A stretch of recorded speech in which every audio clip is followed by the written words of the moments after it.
Hey guys, glad you could join me again today. I'm just getting ready to light my fire, and before I light it, I just want to mention something, or I want to show you something, I guess I should say.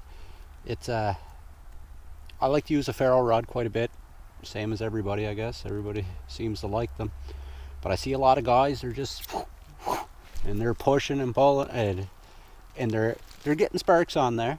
It's lighting it. It's just on a real wet, or in this here kind of climate with the snow and stuff, you got to be pretty precise with your ferro rod. Like, just, I find if you put some pressure right on that, like, so that you're actually, whenever you're flicking it, you're actually getting some shavings off your ferro rod that are landing on whatever tinder you're using. I use birch bark. You guys know that I always use birch bark. I love it. Lots of it around here, that's why. But like, I see a lot of big strikes like that with little sparks, but if you push your thumb on there and just put some pressure on it, you just like that, and you're shaving some off when you're doing it. You're actually wearing it down. You're going to wear your ferro rod out a lot faster using it this way, but I think you'll have a greater success by putting a little more pressure on it, and not even have to use the whole ferro rod. Just use the end of it and just shoot them little sparks right down onto your tinder.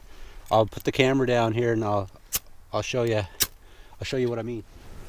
Okay guys, I'm just going to show you very quick the ferro rod that I'm using. It's the Light My Fire 2.0. It's a nice little ferro rod. It's the exact same one that comes in the more fire knife. Only thing it's built into the handle of that, of course.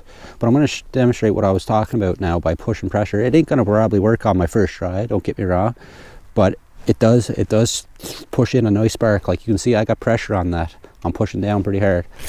You see the spark, it shoots off there, and it's just a little more precise.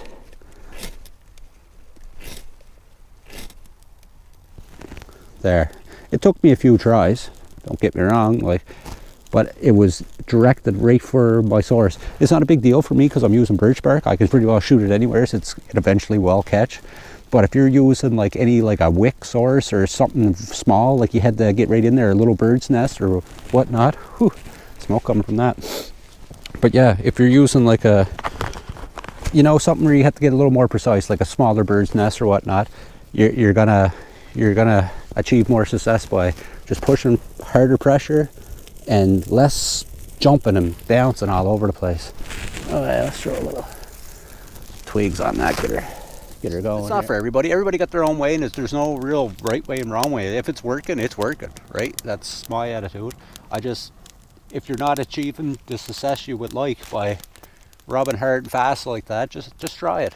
Just get in there, and basically what you're trying to do, like I said, is get them little shavings just to fall off, and when them shavings land there, they're hot. They're real hot. They're going to ignite something. But yeah, I got to look after my fire here and boil myself up a little hot chocolate or something and get warmed up a little bit. It's a little cool here today. But I just want to thank everybody for joining me again. Hope you enjoyed the little tip, and we'll be seeing you in the next trip.